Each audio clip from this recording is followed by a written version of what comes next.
الحمد لله والصلاة والسلام على رسول الله وعلى آله وأصحابه ومن والاه أما بعد فقد قال الله تعالى أعوذ بالله من الشيطان الرجيم إنما أموالكم وأولادكم فتنة صدق الله العظيم. قال النبي صلى الله عليه وسلم ليس منا من لم يرحم صغيرنا ولم يؤقر كبيرنا. قال النبي صلى الله عليه وسلم أكرموا أولادكم وأحسنوا أدبهم أو كما قال صلى الله تعالى عليه وعلى آله وصحبه وبارك وسلم. آمنت بالله وبآياته اللهم صل على سيدنا ومولانا محمد وعلى آل سيدنا ومولانا محمد وبارك وسلم وصلوا عليه. محترم ناظرین سامعین، السلام علیکم ورحمۃ اللہ تعالی وبرکاتہ. ہم نے سلسلہ شروع کیا رشتوں کے حقوق کے اعتبار سے. والدین کے حقوق پر ہم نے بات کی. آج ہم بات کریں گے اولاد کے حقوق پر. جس طریقے سے اللہ رب العزت نے قرآن کریم پہ اولاد کے لیے فرمایا کہ ماں باپ کے ساتھ نیکی کرے، محبت کرے، بھلائی کرے، اچھا سلوک کرے، اسی طرح والدین پر بھی یہ بات ہے کہ وہ اولاد کے ساتھ محبت کرے، نیکی کرے، اچھی تربیت کرے. نبی دو عالم صلی اللہ تعالیٰ علیہ وسلم کی حدیث ہے. آپ صلی اللہ علیہ وسلم نے فرمایا کلکم راع وکلکم مسئول عن رعیتہ او کما قال صلی اللہ علیہ وسلم، کہ تم میں ہر شخص نگہبان ہے، ہر شخص سے اس کی رعایا کی بابت سوال کیا جائے گا. اور سب سے پہلے لوگوں کے ماتحت جو لوگ ہوتے ہیں ان میں اولاد آتی ہے کہ اولاد کے ساتھ کیسا سلوک کیا، اولاد کے ساتھ اولاد کی کیسی تربیت کی. اولاد کی اچھی تربیت کرنا، کیونکہ اولاد کی اگر تربیت اچھی نہ ہو تو پھر اس کے اثرات کچھ مناسب نہیں ہوتے، اچھے اثرات نہیں نکلتے. اولاد کے حقوق کے اعتبار سے معاشرتی، قانونی اور انسانی حقوق کا اہم فیصلہ، ان کی حفاظت، ان کی تعلیم، ان کی تربیت، ان کا خاص خیال رکھنا، یہ اسلامی قانون کے بھی مطابق ضروری ہے، اور اگر ہم دوسرے قوانین کے اعتبار سے بھی دیکھیں تو اس کے اعتبار سے بھی ضروری ہے. اور ہمارے لیے اسلام کا قانون سب سے بالا ہے. اس میں تقریباً 8 قسم کے حقوق ہیں. ان 8 قسم کے حقوق کو انشاءاللہ تعالی ہم مختصر سا بیان کریں گے. بچے کی پیدائش کے بعد اسلام کی طرف سے جو حقوق والدین کی طرف متوجہ ہوتے ہیں ان میں پہلا حق زندگی ہے. کہ آپ حضرات تو یہ بات جانتے ہیں قبل از اسلام لوگ معاشی تنگی کی وجہ سے اپنی اولاد کو قتل کر دیتے تھے، اور یا پھر مذہبی عقیدت کی وجہ سے اپنی اولادوں کو معبودوں کی نظر کر دیتے تھے. قرآن نے اولاد کو حق زندگی عطا کرتے ہوئے اس کے قتل کو قانونی جرم قرار دیا ہے. کہ سب سے پہلے تو جو اللہ رب العزت نے آپ کو نعمت عطا کی ہے اس کو بخوشی قبول کرنا، وہ بیٹے کی صورت میں ہے یا بیٹی کی صورت میں ہے. اگر بیٹا ہو تو اللہ تعالیٰ کی نعمت، اور اگر بیٹی ہو تو اللہ تعالیٰ کی رحمت. ایک حدیث میں آتا ہے نبی دو عالم صلی اللہ علیہ وسلم نے فرمایا کہ جب کسی کے گھر پہلی بیٹی پیدا ہو اور دونوں میاں بیوی خوش ہو جائیں تو اللہ رب العزت کی طرف سے ایک رحمت کا فرشتہ آتا ہے اور وہ آ کے کہتا ہے کہ تم بے فکر ہو جاؤ، اللہ رب العزت تمہاری اس بیٹی کی کفالت کا ذمہ اٹھاتا ہے. تو اولاد کے قتل کو اللہ رب العزت نے قانونی جرم قرار دیا. اسی طرح اللہ رب العزت قرآن کریم میں اس بابت فرماتے بھی ہیں، سورہ بنی اسرائیل میں بھی، سورہ انعام میں بھی. سورہ بنی اسرائیل میں اللہ فرماتے ہیں وَلَا تَقْتُلُوا أَوْلَادَكُمْ خَشْيَةَ إِمْلَاقٍ نَحْنُ نَرْزُقُهُمْ وَإِيَّاكُمْ إِنَّ قَتْلَهُمْ كَانَ خِطْئًا كَبِيرًا. اللہ فرماتے ہیں کہ اپنی اولاد کو مفلسی کے ڈر سے، غربت کے ڈر سے، تنگ دستی کے ڈر سے قتل مت کرو. ہم ان کو بھی رزق دیتے ہیں، ہم تمہیں بھی رزق دیتے ہیں، اور ان کو قتل کرنا یہ بہت بڑا گناہ ہے.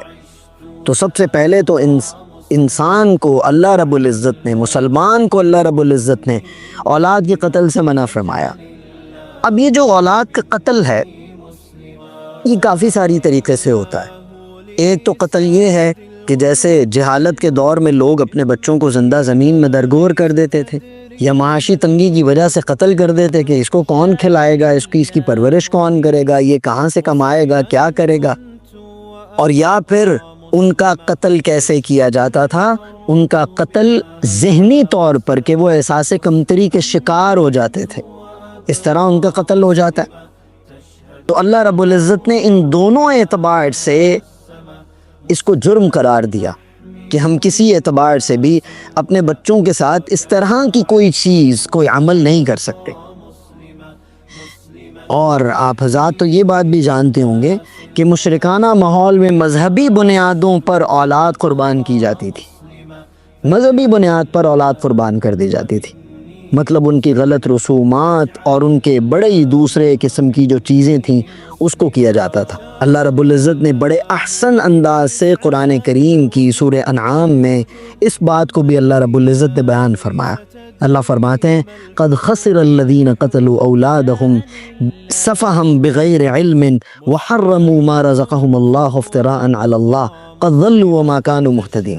اللہ فرماتے ہیں واقعی ایسے لوگ برباد ہو گئے جنہوں نے اپنی اولاد کو بغیر علم صحیح کے محض بے وقوفی سے قتل کر ڈالا۔ بڑی معذرت کے ساتھ یہاں پر میں ایک بات عرض کرنا چاہوں گا کہ حق زندگی کے اعتبار سے یہ چیز ضروری سمجھیے کہ بعض اوقات ہم اپنے چھوٹے چھوٹے معصوم بچوں کو 3 years old 4 years old 3 4 سال 5 سال کے بچے ہم ان کو اداروں کی نظر کر دیتے ہیں۔ ماں باپ تنگ آ جاتے ہیں کہ بہت تنگ کرتے ہیں، ان کو ایسا کر دو، ان کا یہ کر دو، ان کا وہ کر دو۔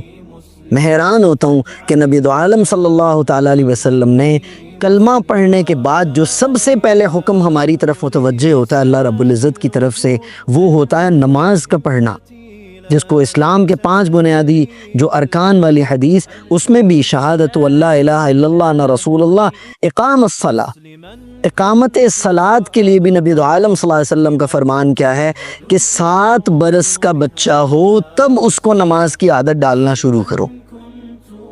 اور ہم نے دیکھا مذہبی اداروں کے اندر بھی ایسا ہوتا ہے کہ چھوٹے چھوٹے بچے ہوتے ہیں اور ماں باپ ان کو اٹھا کے مدرسوں میں ڈال دیتے ہیں، کئی مہینے ماں باپ ان کا پتہ بھی نہیں کرتے ہیں کہ ان بچوں کی حالت کیسی ہے، وہ بچے کس حال کے اندر ہیں۔ تو یہ چیز بھی حق زندگی کے اندر آتا ہے کہ محض اپنی جان چھڑانے کے لیے اور اپنے آپ کو اس طرح یہ مذہبی طور پر چلو جی بچے کو مدرسے میں ڈال دیا، یا کوئی اور چلو جی بچے کو اسکول میں ڈال دیا، بچہ صبح سے اسکول گیا شام کو آتا ہے، اب ماں باپ یا والدہ کی گود میں جو بچے کی تربیت ہوگی وہ نہیں ہو رہی۔ اور جب اس طرح ماں باپ فکر کے ساتھ تربیت خود نہیں کریں گے، اس کی زندگی کو خوبصورت بنانے کی فکر نہیں کریں گے، تو معاملہ خراب ہوگا۔ اور یاد رکھیے کہ بچے کے اندر اللہ رب العزت نے ایسی صفت رکھی ہے کہ جو بچہ معصوم ہوتا ہے اس میں سیکھنے کی استعداد بہت زیادہ ہوتی ہے، اس کا IQ لیول بہت زیادہ ہوتا ہے، وہ بول تو اتنا نہیں سکتا لیکن وہ چیزوں کو پک بہت جلدی کرتا ہے۔ آگے چلتے ہیں، دوسرے نمبر پر آتا ہے حق پرورش۔ حق پرورش کیا ہے کہ ماں باپ کی ذمہ داریوں میں ایک ذمہ داری یہ بھی ہے کہ بچوں کی پرورش کرنا، کیونکہ بچہ اپنے ابتدائی زندگی کے اندر وہ خطرات سے نمٹنا نہیں جانتا، وہ معاش کے اعتبار سے نکلنا نہیں جانتا، تو ماں باپ کو اس کو چیزیں بتانا، سمجھانا، اس کی خوراک کا خیال کرنا، یہ ساری چیزیں ماں باپ کے لیے ضروری ہیں۔ اور اولاد اللہ رب العزت ماں باپ پر بوجھ نہیں بناتے۔ اللہ پاک فرماتے ہیں لِيُنْفِقْ ذُو سَعَةٍ مِّن سَعَتِهِ، کہ جس کو ہم نے وسعت کے ساتھ رزق دیا ہے، زیادہ دیا ہے، وہ اپنی طبیعت اپنے وسعت کے مطابق کرتا ہے، اور جس کو نپی تلی ملی ہے وہ اپنے مطابق کرتا ہے۔ اللہ فرماتے ہیں لا یکلف اللہ نفسا الا ما آتاها، کہ اللہ رب العزت کسی پر اس کی اوقات سے بڑھ کر، اس کی جان سے بڑھ کر بوجھ نہیں ڈالتے۔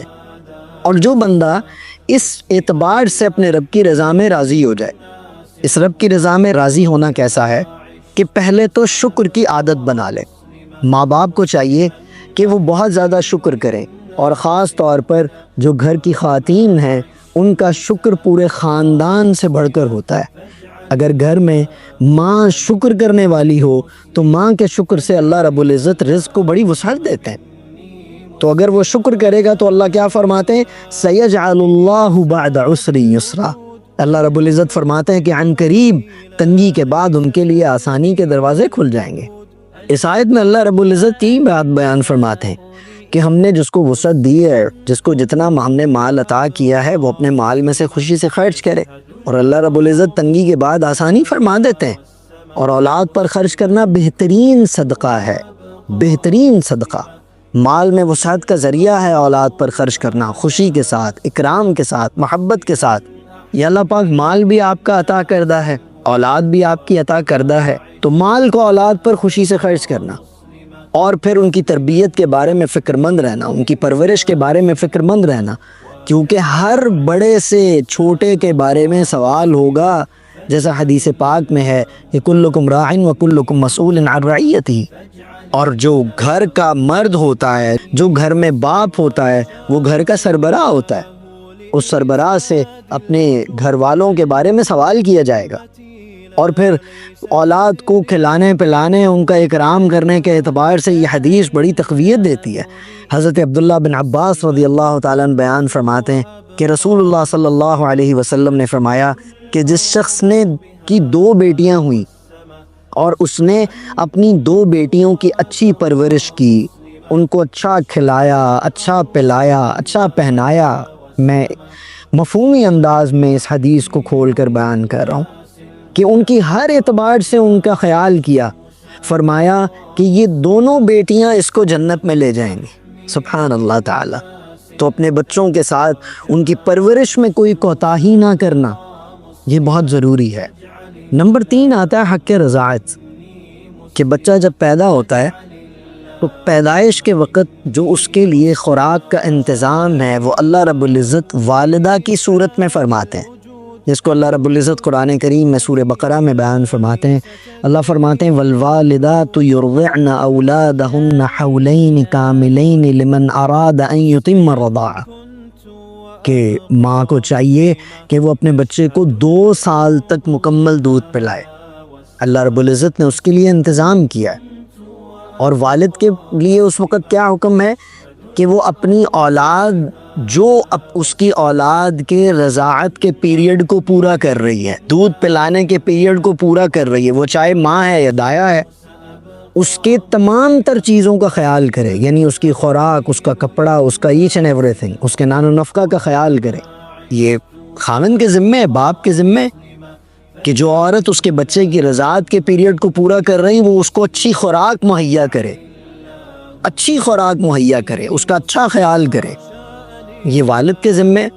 تو حق رضاعت کو پورا کرنا، اللہ رب العزت اس کو بھی بیان فرماتے ہیں کہ اپنی اولاد کو پورے طریقے سے خیال کرنا حق رضاعت کے اعتبار سے ماں کے لیے، اور خاوند کے لیے کیا ہے کہ وہ جو ماں جو بچے کو دودھ پلا رہی ہے اس کے لیے بہترین رزق کا، بہترین چیزوں کا انتظام کرنا، اس کی غذا ہے، اس کا لباس ہے، اس کا رہن سہن ہے، اس کی بہت ساری چیزیں ہیں۔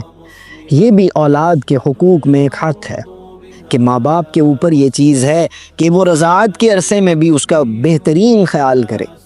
حضرت اماں جان سیدہ عائشہ صدیقہ رضی اللہ تعالیٰ عنہ بیان فرماتی ہیں کہ ایک عورت آئی ان کے پاس، ان کی 2 بچیاں تھیں، فرمایا کہ وہ مجھ سے کچھ طلب کرنے لگی، تو میرے پاس اس وقت کھجور کے سوا کچھ نہیں تھا، یوں میں نے اس کو وہ کھجوریں ہی دے دی۔ اس نے وہ کھجوریں دونوں بیٹیوں میں تقسیم کر دی، پھر اٹھ کر چلی گئی۔ اس کے بعد نبی دو عالم صلی اللہ علیہ وسلم تشریف لے کر آئے، میں نے سارا ماجرا آپ صلی اللہ علیہ وسلم کی خدمت میں پیش کیا۔ آپ صلی اللہ علیہ وسلم نے فرمایا کہ جو کوئی 2 بیٹیوں کے ذریعے آزمایا گیا لیکن اس نے اپنی بیٹیوں کے ساتھ اچھا سلوک کیا، اس کے لیے دوزخ سے حجاب بن جاتی ہیں وہ بیٹیاں۔ کتنی بڑی بات ہے۔ تو بچوں کی پرورش میں، ان کی رضاعت میں، ان کی کسی بھی چیز میں کوتاہی برتنا، یہ ایک اچھے انسان کے لیے اور اچھے مسلمان کے لیے بہتر نہیں ہے۔ کیونکہ میں پھر یہی بات عرض کروں گا کہ جس طرح ماں باپ کے ساتھ نیکی کرنے کا، ماں باپ کے ساتھ اچھائی کرنے کا اللہ اور اس کے رسول بتاتے ہیں، اسی طرح ماں باپ کے لیے بھی ضروری ہے کہ وہ اپنی اولاد کے ساتھ اچھائی کرے، کیونکہ پرورش کے اندر تمام تر ذمہ داریاں آتی ہیں۔ وہ ذمہ داریاں کیا ہیں کہ اولاد کی تمام بنیادی ضرورتوں کو اور ان کی سہولتوں کو دیکھنا، اور ان کی ضرورت کے اعتبار سے ان کو رزق، ان کو لباس، ان کو تعلیم، ان کو ہر چیز مہیا کرنا جب تک بچے ضرورت مند ہیں، اور بالغ ہونے کے بعد یقیناً ان کے حقوق میں تبدیلی آ جاتی ہے۔ انشاءاللہ اگلے ہم حصے کے اندر باقی حقوق کو بھی بیان فرمائیں گے۔ اللہ رب العزت سے دعا ہے کہ اللہ رب العزت ہمیں ہماری اولادوں کے لیے اور ہماری اولادوں کو ہمارے لیے راحت والا بنا دے، آنکھوں کا نور بنا دے، اور اللہ رب العزت آپس میں محبت و یگانگت نصیب فرمائے، ہمدردیاں نصیب فرمائے۔ وآخر دعوانا ان الحمد للہ رب العالمین۔